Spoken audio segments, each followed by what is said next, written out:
makes sense for that to be green while recording. No, don't get that in our head. Yeah, I mean, it's counting now. It wasn't counting before. John threw me off totally. I have a routine here. Yeah, right. I have a routine here. I lean over and touch the button. There you go. That's a pretty good routine. Yeah, there it is. You ready? I think so. I don't know what we're talking about. Yeah, neither do I. Truly? No, just kidding. Welcome to Emotionships, where we talk about the real reason.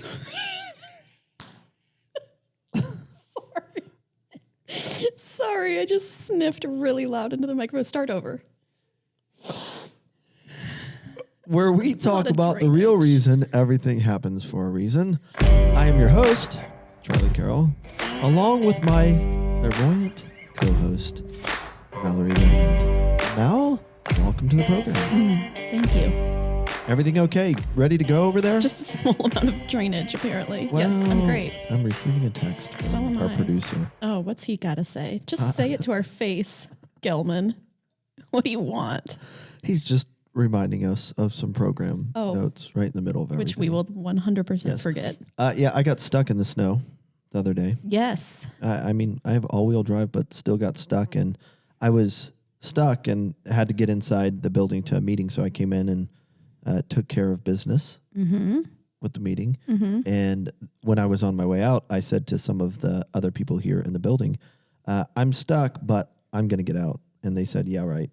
We were stuck for 30 minutes in the same parking lot. And the parking lot is uniquely situated on the north side of the building, so it doesn't get any sun. And then people drive on it before it's plowed, and then it becomes ice, and then there's more snow, and it's just a disaster. But I rocked my way out of the snow. I got unstuck, which is a big thing, getting unstuck. Hard thing in life, ladies and gentlemen. Did you doubt yourself at all through the process? I did not have time for doubt. I was so committed to rocking back and forth. It's How just inspiring. Well, I don't know. Unstuck.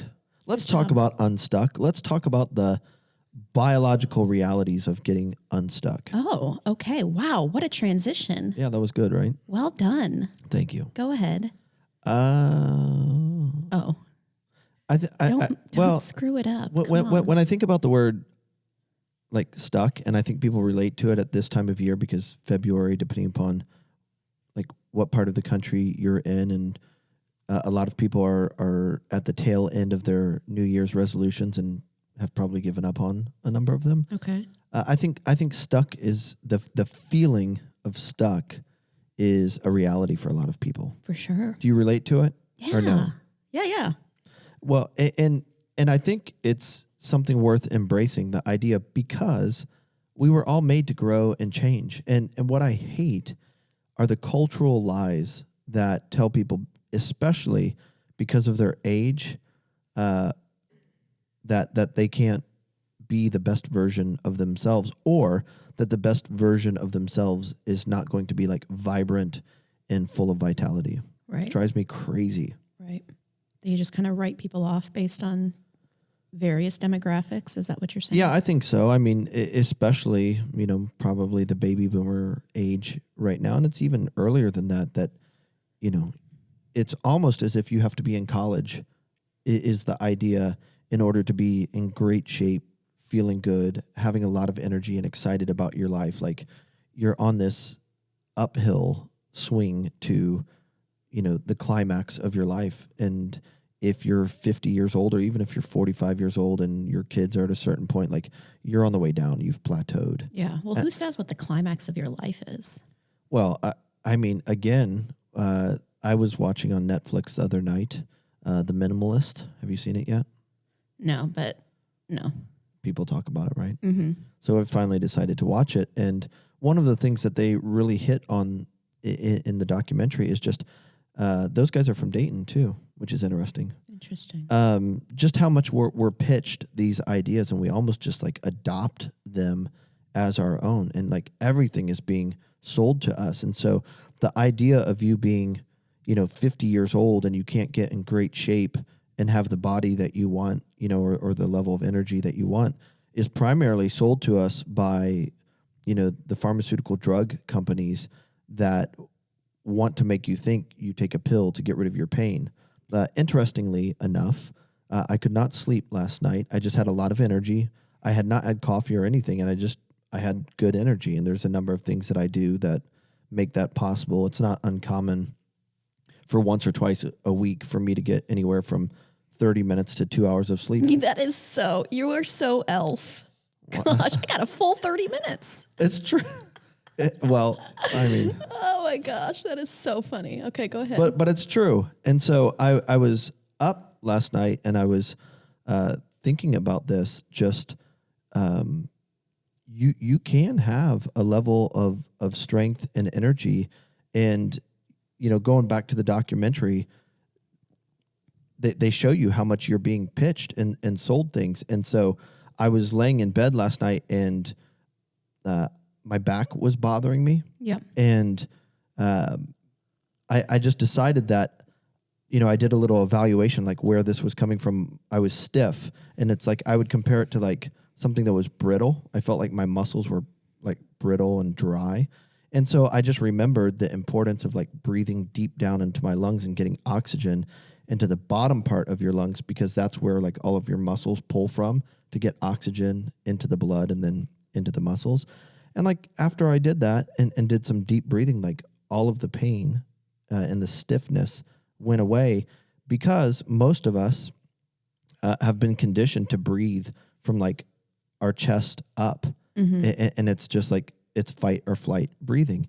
And so I was paying attention and thinking through some of what I was watching in the documentary. Like, we live such a fast-paced life, most of us, that we stay in this constant state of fight or flight, or like getting to the next thing, and we can't relax. And so pain sets in.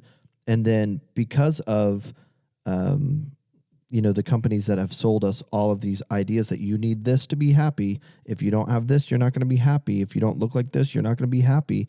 We live pretty fast-paced, even if it's just between our ears. Then our body feels the effects of it. And then the idea is, well, just take this and you'll feel better. The average person above 40 years old, I saw recently in the United States, is on 3 medications on average. Once you get to a certain age, I forget what the number was for 65 plus, but it was something like 7 or 8 different medications. Yeah, does not surprise me. I mean, it's absolutely insane. Yeah, sure. But it comes back to, is the dog wagging the tail, or is the tail wagging the dog? And basically, if, obviously The Minimalist is not the first documentary to say this, that we have become such like a consumer-driven culture that we don't even know often the messages that we have been fed and that we're living our whole life based upon and responding to. Sure. Okay, a few things, because you just said you did a lot of talking. The breathing thing is so real. And it goes back to an episode, I don't know if it's come out yet, who knows where we are, but about fight or flight, where we talk about how like so many of us are often in a state of fight or flight and don't realize it. And so we recently had a friend in town, former guest on our podcast. Yes. Shout out to Jeff Goins. And he was taking us through some breathing exercises, and I had no idea. Like, I'm not actually breathing. Right. I feel like I'm not breathing, because he had us breathing deeply, and literally I was like sick. Yeah. Dizzy sick. Yeah. And it's you like, got so much oxygen in your body. My body is not used to oxygen, which is what it needs to survive. Yeah. It was alarming. Yeah. Disease cannot form or take shape or continue to exist in an oxygenated body. Yeah. I've heard you say before, like if you start to feel like you're getting a little bit sick, scratchy throat or whatever, to breathe deeply. Yeah. We were doing the Wim Hof method, for those of you that are curious. Wim Hof, WIMHOF, has an app for, I think it's like $4 a month, something like that, maybe $3 a month. I don't pay for apps. Oh, well. Let me know how you like it. Sure. No, I do like it. And you were benefiting from Jeff's subscription, where he was leading us through the breathing exercises. Yes. And it's very euphoric, isn't it? Yes. Very challenging. Yeah. A little bit of work. I mean, I think it's just something that you have to train your body. Because at first I was like, I need this to be over now. Sure. I want to go back to not breathing. Isn't that crazy? I mean, it's a real thought. I know. It's crazy. And after we did it a second time, I mean, it is euphoric. You'll hear Joe Rogan talk about this on his podcast, and a number of people talk about just like you can get into like a euphoric state by just breathing. And this has been going on for thousands of years. Yeah. I was definitely like seeing pictures and I mean, it was very like clarifying. It was wild. Yeah. Just breathing. Who would have thought? Who would have thought? The other thing, I mean, I kind of want to go back to the question of who says that you've like reached the climax of your life. And I think I was just talking to somebody the other day who's in their 60s or 70s and had read a book that was not about parenting, but there was a little bit about parenting in it. Yep. And obviously their kids are all grown now. And there was this sense of like regret or shame, like, oh, I wish I could do it over again. I hate that thought. Oh my gosh, for sure. And I think that's something that's so hard about just aging, especially in our culture, is like, there's no do-overs, right? For a lot of those things. And so that can get you to a place of feeling stuck where it's like, well, I did my 100%. Quote unquote work and I did it kind of crappily. Yep. Crappily? Wow. Is that a word? Wow, no, but go on. Now it is. You and so hung now out with me way too long. I'm just making up words. And so now, like, I wait till I die. Yeah. Okay. Which is very dramatic, but I think that's how people live. And especially, and I think we've talked about this before, when you're finding your identity in other things, it's like, well, I found my identity in my kids or my job, and now I'm retired and my kids are moved out, and so I have nothing left, and I just need to wait until the Lord takes me. Yeah. Bruce Arians, know the name? Yeah, he's a football coach. Oh, look at you. He just won the Super Bowl. Wow. Wow. Yes. Thank you. He did. And he was quoted yesterday. I don't remember the article or the publication, that he makes his coaches go to their children's like birthday parties and family events. He tells them he will fire them if they do not like stay present and go to their kids' events, because he missed out on a lot of his kids' events. Yeah, I thought it was interesting. But I kind of had a thought like, I don't know. I mean, obviously I don't want to miss one of my child's birthdays. So I need to start throwing my kids' birthday parties. I don't do that. Well, sorry, kids. They'll be listening to this someday. Someday. Mom admitted it. But the thought is, I think there just needs to be recognition between the difference between like the intention and the cultural thought of, oh man, I missed out, because that's what he says to his coaches. He was a young coach and missed a lot of his children's stuff. Well, and was just saying it only comes around once. Yeah. Either you miss out or you feel like, you get through it all and you realize like, oh, why did I get so angry at that? You remember, oftentimes I think we remember the bad, of course, the things that we didn't do so well. And so I think a lot of times parents can sit in that and I hate it. More information's coming out, like more books are being written, more podcasts are being published. And so you're just hearing more about parenting or whatever, fill in the blank. And like your ship has sailed with that. And so I think it's just really easy for people to then be like, well, I'm done. I'm tapped I think out. most of it's BS. Honestly. Most of what? Those kind of comments. I mean, my dad was talking to me on the phone the other day. I'm driving home and we're talking, and he's talking to me about the importance of being present and having energy when I get home to spend with my kids, which is valid. And I think that does need to happen. Sure. But what I think is BS is it's easy to remember as a parent what you did not do right. 100%. Right, versus what you did right. And so I think, out of the 365 days a year, if you take 10 main holidays to include a child's birthday and like make those these big events, and they're like, I wasn't there for this, or I wasn't there for that. It's easy to remember that stuff. And my whole thing is like, get over it. Let's quit acting like your child is going to turn out differently because you missed their birthday party. And again, I don't want to seem like dismissive. I think you need to try to be there at all costs. But at the same time, like, let's make sure that we're not raising children that make one day out of the year more important than every other day. Mm-hmm. I haven't met too many people that feel strongly about their birthday being celebrated that have been able to have the mental and emotional fortitude to accomplish things in life. Yeah, I'm not talking about birthdays though. No, I know. Oh, okay. I know. I'm just talking about like I don't think you the are. general practice of parenting. You Yeah, know, when you I start to agree. hear, as your kids are older now, and you start to hear like how you talk to your kid is what their inner voice is going to sound Right. like, and you're like, oh damn it, Sure. I did not talk well to my kid or whatever. Well, it's the emotional resilience that I think we just have to be careful. I was listening to a podcast this morning, and they were just talking about a lot of cultures, right? Whether it's a business culture or a culture of a certain city or country, also are often becomes built on an antithesis or what they're up against. That's very easy based on our biology. And you've got to be careful that your culture does not, like what you're establishing in your home, right, as to how you and your family thinks, doesn't become like an anti-culture. We're not for this. We don't do this. Right. As Carols, we don't do this. Or, you know what I mean? Like, or you know, this specific podcast was referring to religion, that often religion has needed a problem to solve. And so it becomes this like, oh, here's what's wrong. Let's stay away from that. Or here's what the problem is. And our identity is in not being the problem. Right. That doesn't end well. Right. And so for all of you parents that you would never relate to being a helicopter parent, but you would say you just don't want your kids to make mistakes. That's it. Yeah. Oh, that makes my stomach hurt. Yeah, it's very interesting, right? We just have to be careful that we're not becoming someone that is known for what they don't do. You're again, not that I'm the big country music connoisseur, though I do like it. Sure.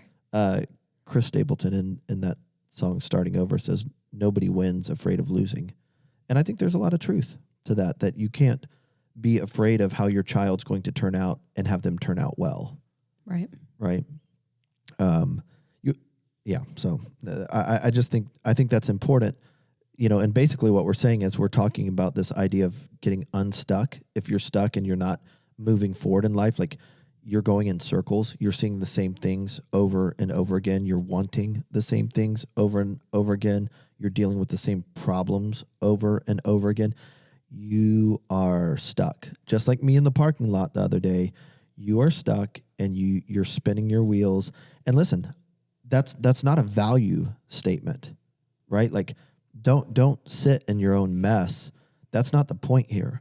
The point is recognize you're stuck and you were made to be unstuck. You were made to grow. You were made to see progress and a change of territory, whether that's your thoughts, the relationships you're in. Like you were made to grow and move forward, not stay stuck.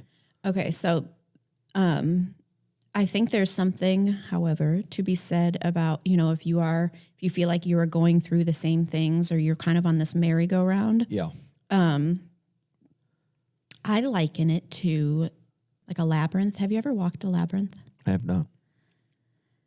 It was a very prayerful experience. Like it's very deep. But you literally are walking in circles. Yeah. Do you know what a labyrinth is? I do, yeah. Okay. So you follow the path and you walk in circles and eventually you get to the very center point. And it's supposed to be, just like a really meditative experience. And I think a lot of times in my life, I have thought that I was just going in circles, but really it was more like a labyrinth where I was seeing the same things over and over again. But because I was engaging the problem or I was trying to be proactive in like learning and growing, I actually wasn't going in circles. I was getting deeper and deeper and deeper towards the center. Yeah, and so I think there's something to be said for like maybe you feel stuck, but you're actually like, you really are moving. And it can, a lot of times being stuck is not stuck. You look stuck, but you're not stuck. Yeah. So let's talk about that just for 1 second. Using your life as an example, how did you differentiate between feeling stuck and actually being stuck? I paid a lot of money to a therapist. Well, there you go. Let me sound like you for a second. For those that can't afford a therapist, what would you suggest? How do you know the difference between feeling stuck when you're really moving forward and growing? Well, what are you doing with your problems? And we've talked about this before. Like how are you self-medicating? How are you avoiding? How are you sweeping things under the rug? Like, are you actually tackling the things that you feel like you're up against by talking through them with someone, whether it's someone you pay or not, by trying to like go inward and see like what is it that this experience is trying to teach me, like journaling, meditating, reading, all of that stuff? Or are you like shopping online incessantly, drinking wine every night, binge eating, like whatever it is? I think a lot of us, you know, we all have our vices. And so I think it's about avoidance. Yeah. That's interesting, the idea of paying attention to like consumption. Where we, if, and I haven't really thought through like the technical aspects of it, like practically how this works itself out, but it's interesting to think about if I'm not processing something internally, or if there's something that I'm wrestling with, afraid of, or unwilling to confront, how I have to spend my energy through consumption, whether that's, like you said, buying something online, always looking for that next thing, or even eating or drinking in order to get rid of that sensation. Mm-hmm. I mean, I think it's a cover up. It's something to keep you busy or to take your attention away from what's actually painful or hard or scaring you. And so maybe it's even something as simple as like you put your kids to bed and so the house is quiet. That's scary. So you turn on Netflix and you get a big bag of chocolate or whatever. Like popcorn. Are you afraid? Shut up.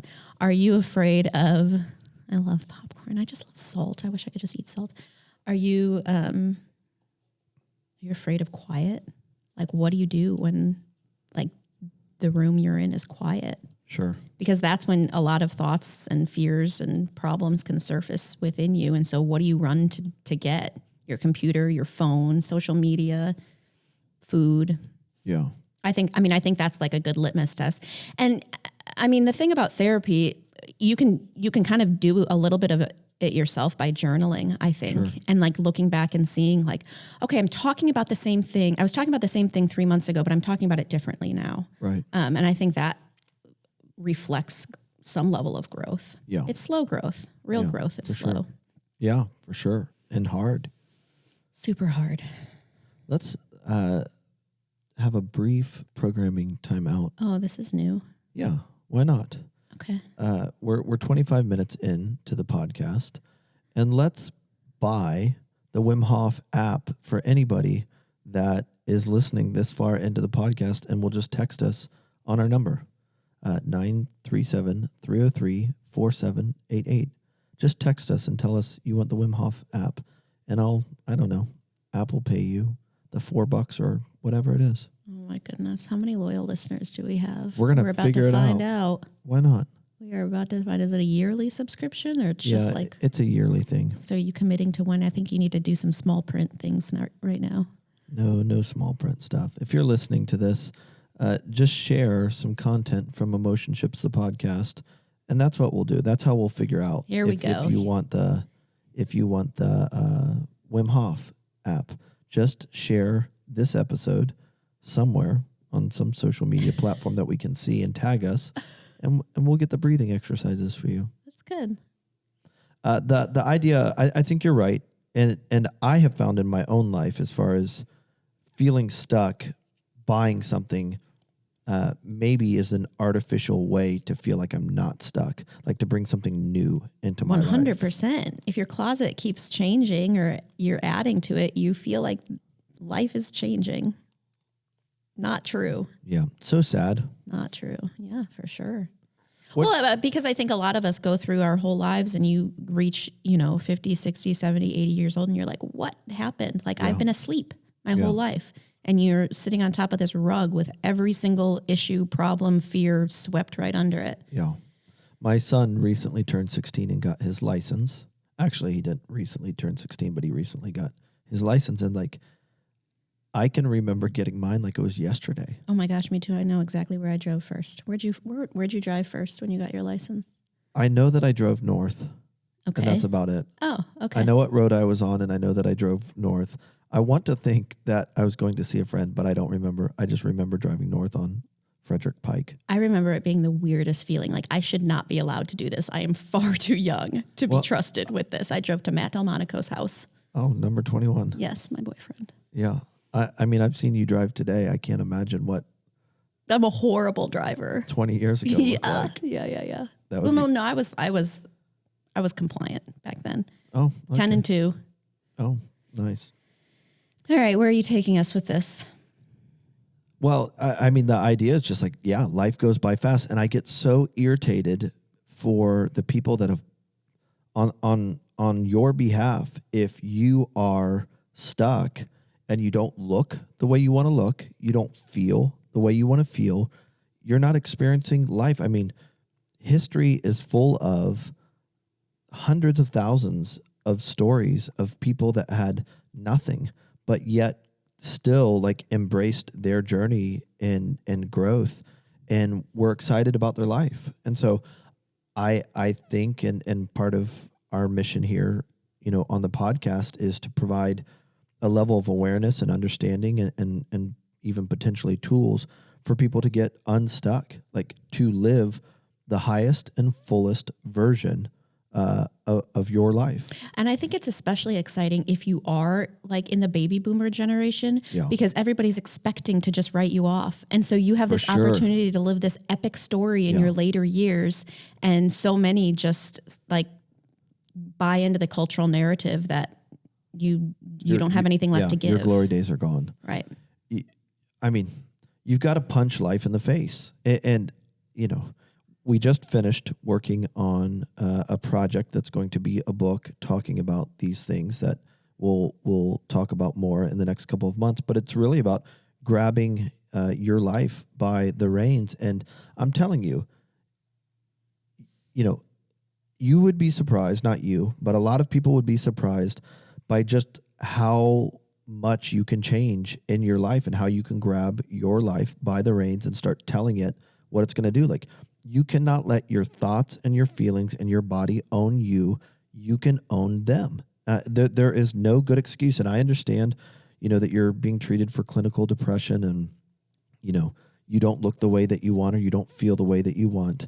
But there are so many great stories out there over the last several thousand years of people just not buying that narrative. And so I think it starts with asking yourself the question, what story are you telling yourself? Because there is amazing brilliance and power and all kinds of things inside of you. Yeah. But you've got to quit entertaining the lie as to, the stories that you tell yourself that keep you right where you are. You have got to get out of where you are and you have got to take ownership of your story. Talk about like the emotionships happening here a little bit? Well, I mean, again, emotion, the word is energy in motion. An emotionship, therefore, is the emotional or the energetic relationship to all of our other relationships in life. And so when we talk about telling ourselves a story, we will be dealing with a certain level of pain. We'll be dealing with a certain level of energy. And instead of saying, my body is brilliant, and with a little bit of the right story, a little bit of willpower, and maybe a partnership in my life where I ask someone to keep me accountable, all of these things can be overcome. We listen to the story, which is just that. It's a narrative of energy, right? So a story has words that make up thoughts, and then we have a choice. We've got to empower them. So I always think of like the movie Toy Story, where like these toys come to life. They're given energy and they go from laying on the floor and being dead to all of a sudden they pop up off the floor and have their own voice and their own personality, and they're doing all of these things. And I actually love it. That's what we do with stories. Like, we have to give them power. We have to give them energy in order for them to control us. And a lot of life starts when you realize that you have power over the stories that you're listening to. And a lot of that narrative is drawn to us. The tone of a story, the content of a story, the potential for good or bad in a story is all drawn to us by our current level of energy, which is formed from a lot of our upbringing and what we inherited, whether that was in the environments that we were raised in and slept in and what we're educated in, or just traumas that we have experienced as we have started to live. And so, first of, it starts with questioning and like you said, even journaling out, what am I telling myself here? And, I've told you about a mentor that has always challenged me not to write the end of the story, right? Like, don't write the end of this particular situation's story. Yeah. That is you wanting to get out of the tension. And typically we write the worst case scenario in order to make ourselves feel good when it turns out a little bit better than that. Well, don't write the end of the story and be aware of what story you're reading. Like, I think that's such a good point. Evie, our daughter Evie, is almost 3, and lately she's constantly complimenting, like, not only us, but herself. So like, yeah. I will have just woken up. My hair is everywhere. I'm in gross sweats. And she's like, Mama, you're beautiful. And I'm like, what are you talking about? Or she'll like put on her little mismatched outfit and say like, I'm pretty. And it's like, yes, you are pretty. She is not conditioned. Like, we are not born thinking that something is wrong with us and that we're ugly and that we need to change and lose weight and do blah, blah, blah, whatever. Like, that is something that we learn. That is a story that we pick up in our culture, in our homes and whatever. And at some point, so many of us lose it, and it is horrifying. Another thing that ticks me off is, especially in the Christian community, we have yet to learn, a lot of us have yet to learn that questioning everything is a form of faith, not doubt. Oh, for sure. If I question something, it's going to allow me to look at it again and ask what could be or what needs to be improved or changed. Questioning things, questioning our stories, and even questioning who God is in any given situation is a form of faith. In this podcast that I was listening to, which is the Liturgists. Now I'm going to be in trouble. Uh-oh, people are definitely worried about you. Richard Rohr was talking about the fact that with men writing a lot of sacred scripture and being oriented toward being problem solvers, right? Like needing a kingdom to save and a queen to win. Right. That a lot of the Genesis narrative did not focus around, the 6 times in Genesis 2 that we're told it was good, it was good, it was good. But instead we start to focus on Adam and Eve and what went wrong. And now all of a sudden everything is a problem to be solved. Right. And he just warns that kind of thinking, and I've thought this and said this for years, leads toward us being the center of our story versus God being the center of our story. And I remember ruining a Christmas for my wife's family probably 10 years ago, maybe 15 years ago, because I was maybe 18 years ago. Oh my gosh. Okay. Who cares? I was new to the family, and somebody brought up, this is on Christmas Eve, like at 8:00 at night. And someone in her family brought up the idea of healing and that someone wasn't healed, and basically inferred that it was that person's fault that they didn't have enough faith as to why they were not healed. And it set me off. And at that time I did not have the, wisdom to keep my mouth shut. And so I just said, what did you want them to do? Squeeze their eyes harder? Like, what did you want them to do? How were they going? This was a person that had an illness that was affecting their ability to walk. Do you think that of all people, that person did not want to be healed? Right. And so when we make problems bigger than God, what we end up doing is putting ourself and our faith as the center of the story. Now, there's a little bit of a dichotomy here in that when Jesus healed people, he would say, your faith has made you whole. And the idea behind that is, yes, God, I believe it's possible. And then I'm going to leave the timing of it and how it all works out to you. We could definitely see how God's timing is not our timing. And there's something to be said about waiting and being patient and what that teaches us. Or even if we leave this life to go on to eternity, the reward isn't in eternity. But the whole point to what I'm saying is, and where this came in on a Christmas, is like when we glorify problems, all of a sudden we become the source of power and we become the center of the story. And you're not going to grow and advance when you are giving yourself that much power versus saying, my faith is rooted and grounded in something outside of me that is full of life, full of love, and is committed to me.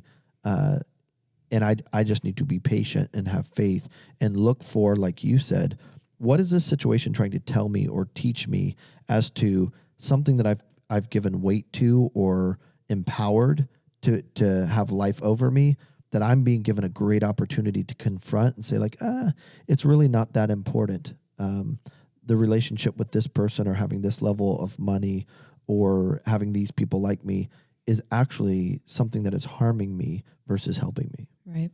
There's so much to be said about that. And like, you know, we talk about like getting in the driver's seat of your life in terms of emotionships and like being aware, but ultimately, different analogy, but like you can't be in the driver's seat. Sure. Like you're going to be pretty miserable because you're going to constantly be facing problems and trying to be the one that like is doing Tetris your entire life to get everything figured out, when it's like, this problem has something to teach me. It's miserable. It hurts. I hate it. And like there's a higher power that has gone before me. Yeah. And that's hard to deny. I mean, get there however you want to get there as far as a spiritual power goes, but it's with me, through me, as me. Realizing that it's living with or in a state of release that best positions me to become the person that I need to be. And so I would just say, like, biologically, there are real realities as to your body is your body is a reflection as to where you are right now. And yes, maybe you inherited, a DNA sequencing or pattern that put you further behind than the next person, but you can still change that. Your body, every cell in your body turns over every 7 years. Like, it might be slow. But are you just talking physically? Well, because I know some pretty emotionally whacked people that physically are fit. There's no separation, right? I mean, you can have, there are people that are physically fit whose motivation for being physically fit is unhealthy, right? And they're physically fit. That's another way of numbing problems. Correct. But there are a lot of people that are not physically fit, that still have things that are keeping them there. And so, everything is sacred. There's not something that is sacred and non-sacred, something that's spiritual and non-spiritual. It's all sacred. It's all spiritual. And often our body manifests or holds pain because pain is something that is meant to move us in a different direction. Always, right? You touch the hot stove and your hand like automatically goes away from it. And we see this throughout all sacred scripture, that pain is a motivator to move us forward or to move us in a different direction. And coming to a modern day where we take a pill to get rid of pain, we're missing out on the gift of pain. And that's, Anthony DeMello says that the difference between the mystic and the therapist is the therapist is hired, to help. I guess it's, DeMello was talking more about priests and ministry, and he said that the difference between a mystic and a priest and sometimes a psychologist is that they want to take your pain and help you deal with it, like understand it or get rid of it. Whereas the mystic says, what is the point of this pain? What's it trying to teach you and tell you? And how do you respond to that to make whatever is driving and creating the pain go away versus the pain? And so our bodies, one of the greatest benefits to having a physical body is that it stores and holds tension that becomes pain. And if we will become familiar with it, we can get unstuck. I don't know how you could be stuck and not feel that in your body. For sure. And often it manifests itself as a lack of energy.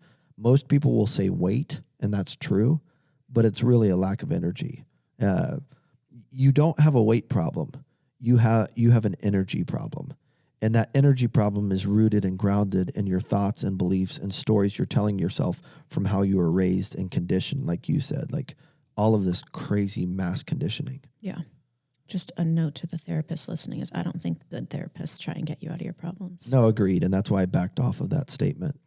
And obviously, like pastors or even plumbers for that matter, just because you wear the title doesn't mean that you're good at it. Right. Sure. And so there are a lot of therapists out there that are stuck themselves in operating out of old ways. But there are definitely a lot of therapists out there that are good and are pursuing growth, and they're leading and teaching and coaching out of a place of health themselves, where they're trying to help you understand versus fix. Right. And that's kind of where I would say the difference between good and productive and unproductive is, are you trying to help someone as a therapist understand why they are where they are and how to get out, versus just trying to fix them? For years as a counselor, I just tried to fix people. Yeah. You're such a man. Ugh. I think taking it back then, like this whole conversation goes back to the importance of asking questions. Yeah. And I mean, being someone who asks questions, especially in my experience in the church, questions scare people. Sure. Like that's territory that you don't really go into.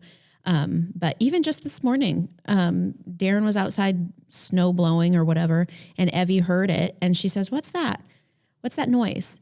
And it just reminded me of how, like, questions, you cannot be a person who asks questions if you're not aware. Yeah. Like it's all about awareness. Yeah. And so I want my kids to always be asking questions no matter how much it annoys me, because that means that they're aware. Yeah. And so if your kid is in high school and they're offered whatever scary drink or drug or whatever, like, you don't want them to just shove everything that they hear down their throat. You want them to question things. And somehow in our society, that's become so horrible. Yeah. I could not agree more with the environment that we create. Like, you said it to me in a text the other day. We were talking about parenting, and you said something, and you can quote it, about whenever possible, you like to say yes when no is expected. Yes, that's true. Do you want to elaborate on that? Well, I think we can so easily, I mean, in all of our relationships, get into this like flow or rhythm where it's like, this is what's permissible and this is what's not permissible. And so you don't even ever push the limits or expect the unexpected, because you just start to know this person. So in the parenting example, it's like your kids start to know you and how you operate and what you believe. And so they expect, like, I'm going to be allowed to do this. I'm not going to be allowed to do this. And I like to, I mean, my kids are still very young, but I like to throw them every once in a while. Sure. Most people, I mean, in a lot of my relationships, and just kind of surprise people with like, actually, yeah, this is fine. Yeah. This is okay. Let's do this. Charlie, before he got his license, asked me, when the first snowstorm came, it was like, I don't know, 9:00 at night, maybe 8:30, and they knew they were going to have a snow day the next day. He said, "Hey, will you take me to so-and-so's house? We're going to go sledding tonight." And I loved being able to say, yeah, like, no problem. And I think, to your point, when it comes to parenting specifically, but this is true in leading a business, like, you want to be known for saying yes to life whenever possible. 100%. So that when I do have to say no, that they understand that, like, this is a person that has built up equity with me that I can trust, because they work hard to tell me yes whenever possible. Right. I think Well, it's and I very think important. it keeps our kids being people who ask questions. Yeah. Like, if they assume you're going to say no, they're probably going to get to a point where they don't even ask anymore. And that's going to transfer into the 100%. rest of their life and how they live their 100%. days. And they're going to live boring lives. Yeah, 100%. And be boring parents. Yeah. Well, I mean, even just when it comes to, like sexuality, the natural result of you being a no person is your kid is going to go and get everything from everyone else because they were made to be curious and they were made to seek out their sexuality. And again, this is not a podcast that just hates on the church, but we were raised in the church, and we can just speak out of, what we experienced. A lot of church kids are going elsewhere to figure out what's going on sexually because unintentionally the church made the body bad when God is the one that made it. For sure. Yep. And so if inherently, all of us were identified by our sexual organs long before you were Mallory, you were a girl, and they used your sexual organs to identify that. Like, that just ties sexuality to identity. A huge part of everyone's identity is their sexuality. And so when we unintentionally, because we're afraid, and we're just repeating what was done to us, we make the human body something to be afraid of, and we make sexuality something to be afraid of, then because it is natural to further your identity, to understand who you are, our children and grandchildren go somewhere else. And often a manifestation of an unhealthy person is someone who is afraid of, avoids, doesn't want to talk about, or is uninterested in sexuality. Yep. So true. It is a shame. It's a shame that you don't feel like you can talk in most churches about sex, about your body, about all of that. I mean, it's just that should be one of the safer places. I frustrate certain people when I say that there's no difference between an elbow and a penis. There's no difference between like an ankle and a boob. and someone will say, that's not true. I hope that's a quote on social media this week.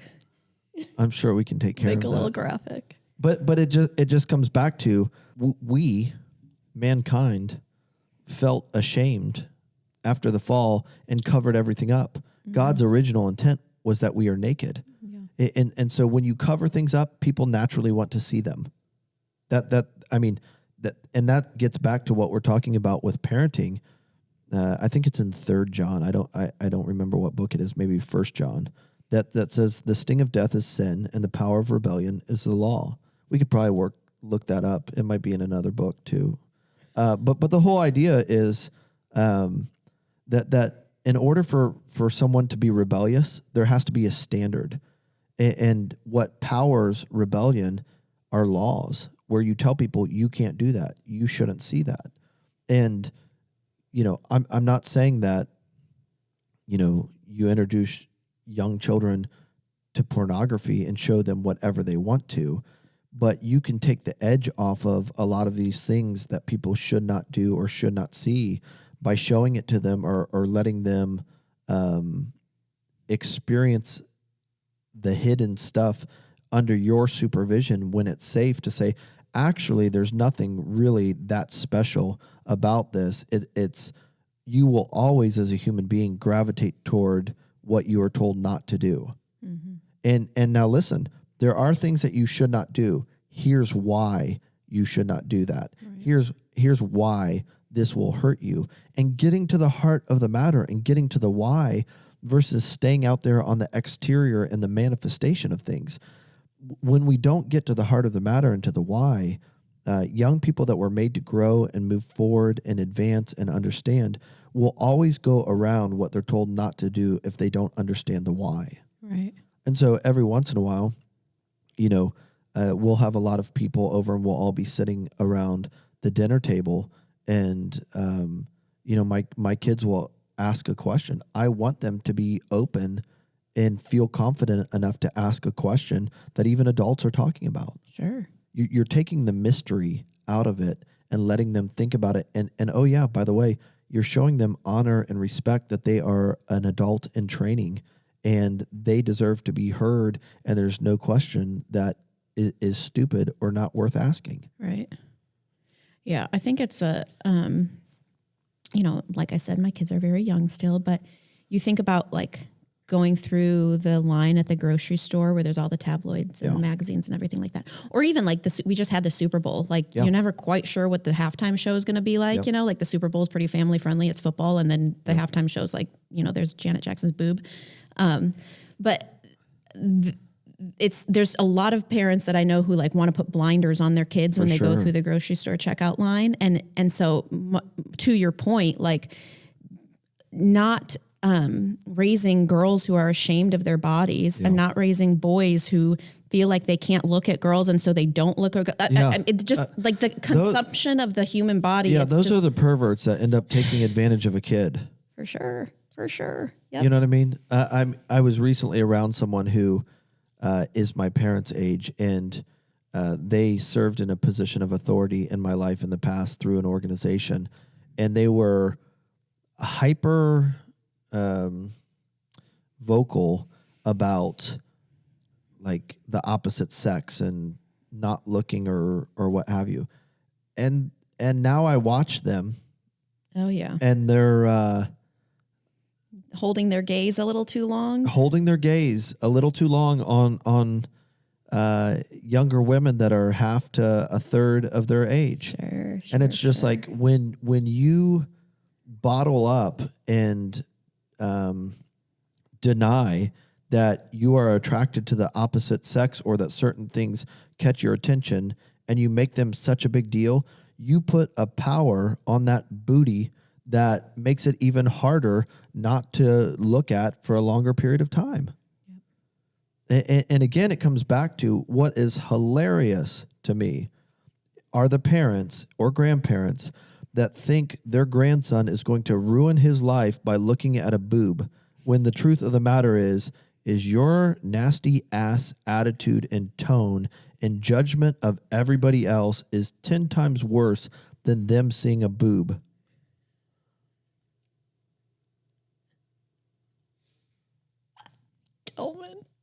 Gelman's here for it. I mean, that's the damnedest thing ever. These people that are afraid. How do you think we're going to hear from people with this? Are they going to text? Text us 937-303-4788. How are they going to express their disdain for us? Just text us. You're the one listening. Shut it off. I mean, but that's the thing, and like, we're not talking about it for ratings. We're talking about it because it's unhealthy. I don't think we have ratings. Do we have ratings? No.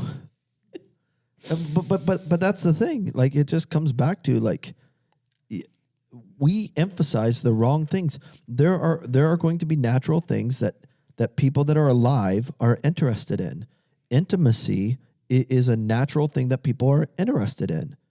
And you screw up your kid's ability to be intimate with somebody in the future 100%. when you put the blinders on. 100%. Make them afraid of the opposite sex. 100%. Or you make it sinful to be interested in the opposite sex. Right. As God intended. It's the wildest thing. And so then they get stuck. I was telling someone the other day that I think 6 or 7 or 8, I don't know, women have come to Body Garage Dayton because they could not get pregnant. And the joke is, right, like, we get them pregnant at Body Garage Dayton. Yeah, little tagline. And this is a true statistic. These are women that come in with some sort of energetic, they can't get pregnant. That's the bottom line.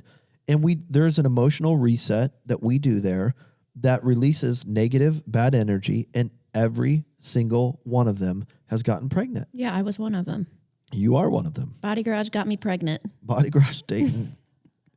Yeah, we were working on a book at one time, I think called Emotionships, and that was going to be a chapter title, How I Got 5 Women Pregnant. The number has since increased. It has, and I can remember the last woman that came in to see us there, and you know, typically there's energy stuck in the sacral, which is down below the belly button. And there's just a very specific release for it. And I can remember this person was in such bad shape emotionally. I can remember thinking to myself, this is going to be the person that does not get pregnant, right? Like they're just in really bad shape emotionally. And she got pregnant. Yeah. And you know, we're talking about people that have done in vitro and all of these other treatments and seen doctors, and they could not get pregnant.